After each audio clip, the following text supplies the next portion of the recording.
Hi everyone, welcome back to my new mini blog. তো তোমাদের সাথে কিন্তু আজকে অনেক দিন পর একটা ওয়াটা ইটিনার ডে শেয়ার করব।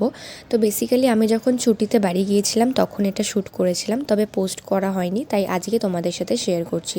তো দেখো, সকালবেলা ঘুম থেকে উঠেই কিন্তু প্রথমে আমি এক গ্লাস জল খেয়ে নিয়েছি, আর তারপর এখানে খেয়ে নিয়েছিলাম এক মুঠো ছোলা। তোমরা তো জানোই আমি বাড়িতে থাকলে এটা রোজ খাই। তারপরে আমাকে মা এখানে দিয়েছিল কিন্তু সেদ্ধ ডিম, এটা আমার খেতে বড্ড ভালো লাগে, হস্টেলে থাকলে কিন্তু খুব মিস করি। তারপরে ব্রেকফাস্টে আজকে ছিল কিন্তু সিম্পলি বয়েলড ম্যাগি।